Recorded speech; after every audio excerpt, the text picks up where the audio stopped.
सके नंद को लाला, चिंता काय को कर रही है भाभी, जाऊंगा और जाऊंगा तो खाली हाथ नहीं आऊंगा, उधर से दुल्हन नहीं लाऊंगा, तैयार रहो। अभी गए और अभी आए, बहुत जल्दी में है ससुराल, ऐसा ही नहीं। अरे करके संगार दूल्हा बालो जटगोला पे वो सवार,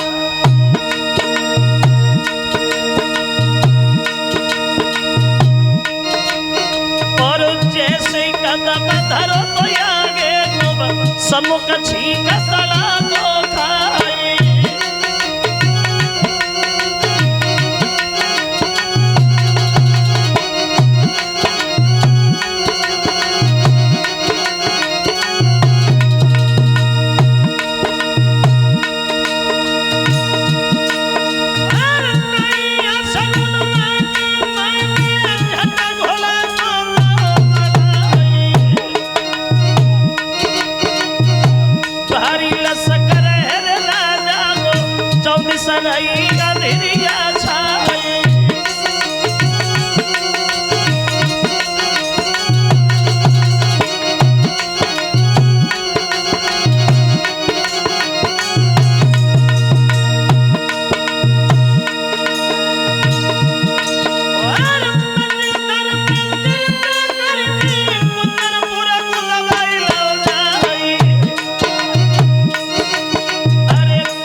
चारों तरफ से फौज ने पड़ाव डाल दिया। खबर मिली है भीष्म को कि ससुराल बारात लेके आ गया, तो आंगन में बैठ करके रोने लगे, सोचे लगे परमात्मा इस कमीन ने हमें समाज में मुंह दिखाने के काबिल ही नहीं छोड़ा। रो रहे हैं महाराज। खबर रुकुम को मिली कि साले आ गए हैं तो बड़ा खुश हुआ, और कार्यकर्ताओं से जाके बोला मेरे मुंह की तरफ देख रहे हो, अरे सेवा करो, इतनी सेवा करो, इतनी सेवा करो, किसी भी चीज की कमी ना हो जाए। बहुत बड़ा राजा है, छोटी छोटी बातों पे तो नाराज हो जाता है, मुझे पता है। उधर जो रुक्मणी ने सुना कि हमारे कन्हैया के बीच मेरा भैया दीवार बन गया, ऐसा कलेजा पे बज सा लगा है जो रुक्मणी से नहीं कर सकी। पछाड़ खा के आंगन में गिर गई, श्याम ये क्या होगा, मर जाऊंगी, लेकिन ससुराल के साथ हरगिज नहीं जाऊंगी कन्हैया। मैंने तो बचपन से तुम्हें अपना पति माना है मुरलीधर, मैंने बचपन से तुम्हारी पूजा की है घनश्याम, लेकिन मेरा भैया दीवार बन गया। आंगन में बैठ कर के रुक्मणी रोने लगी और बोली के दीनन हितकारी श्याम और कन्हैया तुम कहाँ पे देर लगाई।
आके आंगन में गिर गई, रुक्मिणी रोने लगी, श्याम सुंदर मर जाऊंगी लेकिन ससपाल के साथ हरगिज नहीं जाऊंगी।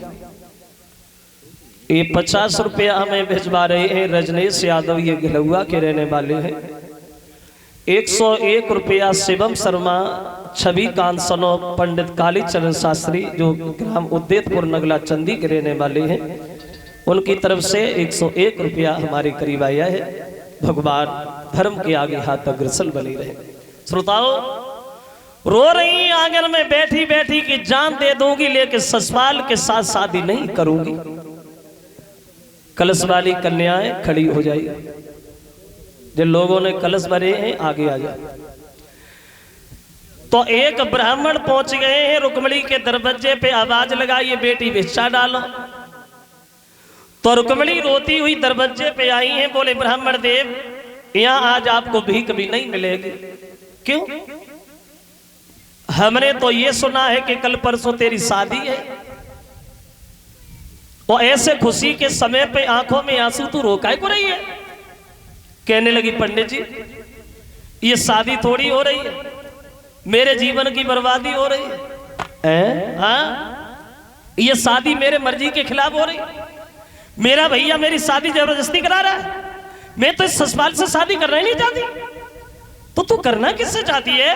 बोले कन्हैया से। कन्हैया? कन्हैया को तूने देखा है? देखा है? देखा है। वो यहां कभी नहीं आए, किसी ने नहीं देखा, तो फिर तूने किधर से देख लिया? बोली पंडित जी मैंने उन्हें खूब देखा है। कहां देखा है? तो बोली है ब्राह्मण देव सुना कि मैंने सपने में काय में, तो बोली कि मैंने सपने में श्याम को देखो है सुनी पंडित जी।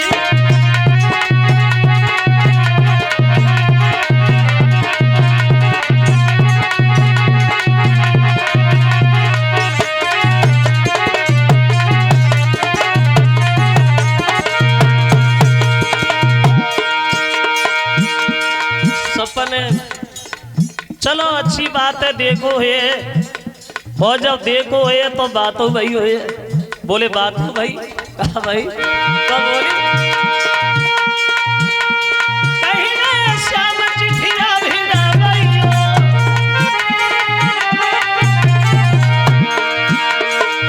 और पानी भेजे हमें बोला भाइयों।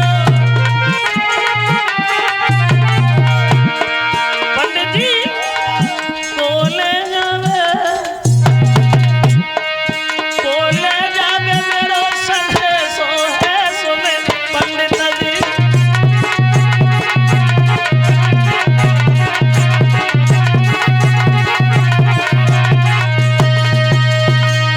सपने। कन्हैया ने ये कहा था कि जब ससपाल बारात लेके आ जाए तो तुम मेरे पास खत भेजना, वो आऊंगा ले जाऊंगा। तो पंडित जी बोले तो इधर बैठी बैठी रोकाए को रही है कौन है? अरे खत तो पहुंच ही गया होगा, चली जाना, इसमें रोने की क्या बात है? तो कहने लगी पंडित जी किसके हाथ से खत भेजूं? जिसका सारा लेती वो सारा छूट जाता है। एक काम करोगे क्या, आप ही हमारे खत को लेके द्वारिका में चले जा। तो पंडित जी ने सुना तो पंडित जी पीछे हट गए, बोले हम तो पहुंचे गए, द्वारिका यहाँ तो है नहीं, बहुत दूरी है, और मेरे ऊपर बुढ़ापा है, मुझसे तो पैदल नहीं चला जाएगा बेटी, ये काम मुझसे तो होगा नहीं, मैं तो रास्ता भी मर जाऊंगा। तो कहने लगी ब्राह्मण देव अगर तुम नहीं जाओगे तो मैं आपके आंखों के सामने ही मर जाऊंगी, आत्महत्या कर लूंगी, लेकिन ससपाल के साथ नहीं जाऊंगी। क्योंकि पंडित जी बात ये है ना, बात इस बात की है कि मैं तो श्याम की जुगनिया बन जाऊंगी, घर से भाग जाऊंगी।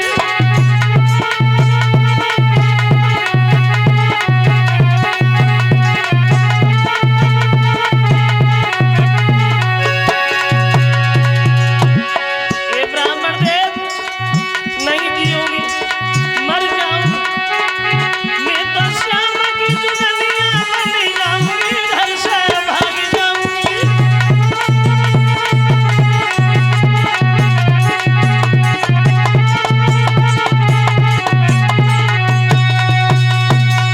पंडित जी बोले अब मर रही है तो अब मरे नहीं, अब लिख दे।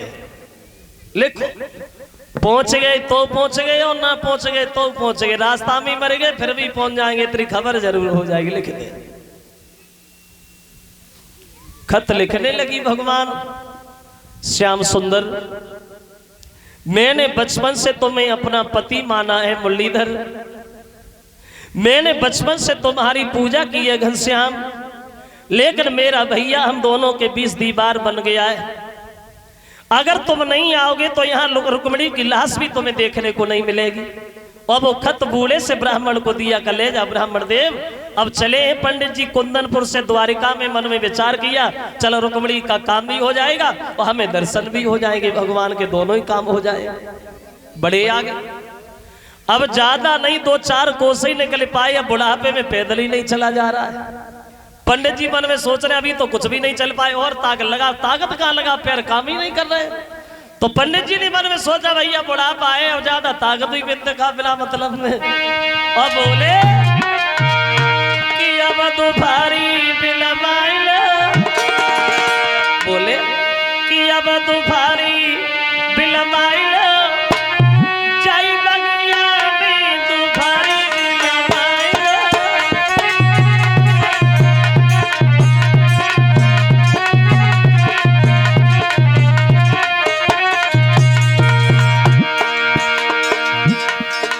सोच रहे मन में पंडित जी, चलत चलत मेरी मैया पे रानी आई, वो बूढ़ा पोया बदल गई जवान। क्यों लाए सो खाइल, अरे लाए सो खाइल जय बगिया में तुम्हारी लगाइल।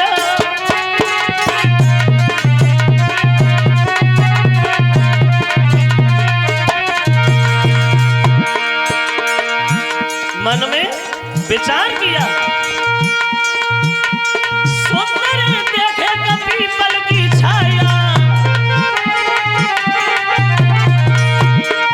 और ब्राह्मण ने आसन फौरन लगाया।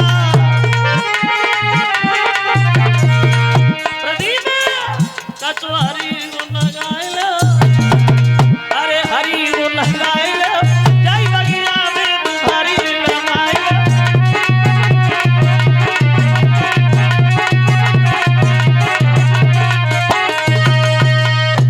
पैदल नहीं चला गया पंडित जी से, आसन लगाया, लेट गए, थोड़ी देर बाद सोए गए, पहुंच गई चिट्ठी। और देखो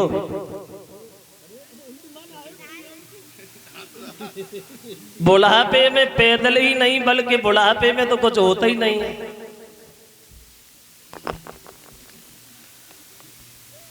शरीर काम करना छोड़ देता है, इंद्रियां शिथिल पड़ जाती हैं, और बुढ़ापे में सब नफरत भी करने लगते हैं, सब धोखा दे देते हैं। बुढ़ापे में हितकारी व्यवहारी परिवारी रिश्तेदारी घरवारी सारी सब छोड़ देते बुढ़ापे। देख के जवानी को इतनो इठलावे मती, देख के जवानी को इतनो इठलावे मती, क्योंकि आएगो बुढ़ापो तो कसाले पड़ जाएंगे, और लेटत पे खटिया की पार्टी पे रहेगो, हाथों चलत में लठिया के लाले पड़ जाएंगे, वो दिन तेरी जिंदगी में आएंगे। बुढ़ापे में बहुत कष्ट मिलता है। जो हमारे बड़े बूढ़े लोग यहाँ बैठे हैं, जो हमारे बुजुर्ग लोग यहाँ बैठे हैं, इन्हें अपनी जवानी बहुत याद आती होगी। आती है? क्योंकि जवानी के जमाने की बात अलग होती है, जवानी के जमाने की बात अलग होती है। उस समय चाहने वालों की चाहत ही कुछ अलग होती है। और ये बुढ़ापा भी ऐसा है जो हर आदमी से बड़ा प्यार करता है, बहुत मानता है। लोग बुढ़ापे को ठुकराते ही कभी ना आए, लेकिन आता है, वो आता है तो छोड़ के जाता नहीं, अपने साथ ही ले जाता है। चलो काय को घेरा लगाए बिना मतलब। बुढ़ापा, और इस बुढ़ापे से बचने के लिए आदमी क्या नहीं करता, सब कुछ करता। देखा कि थोड़े बाल सफेद भये, भज गई डाई कराए आए, हम कहां बूढ़े, हमें कैसे लेकिन पीछा नहीं छूटा मौत से, बुढ़ापे से। 3 पल लगे। देखिए 3 पल आदमी के जीवन में, बचपन, जवानी और वृद्धापन। ये बचपन तो निकल गया बिना मतलब ना समझी, और बुढ़ापा निकल गया मजबूरी में। मजबूरी क्योंकि जानते तो सब कुछ है, लेकिन शरीर काम नहीं करता, इसलिए कुछ कर नहीं सकते, सिर्फ देख सकते बस। और जो बीच वालापन होता है जिसे कहते जवानी, जवानी ने कभी सुख से सोने ही नहीं दिया। एक ने ऐसी गड़बड़ मचाई, बोले किन्ने गड़बड़ मचाई, बोले जवानी।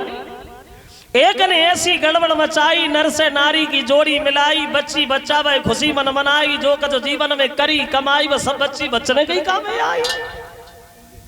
जवानी जाई में चली, और जादर छोड़ के गई, बात न कहे कि उन्हें गई, जई नहीं मालूम पड़ा कब आई कब चल करी गई। देखते देखते लड़कपन, देखते देखते जवानी, देखते देखते बुढ़ापा, देखते देखते मौत चली गई। सब चले गए, कोई नहीं रहा।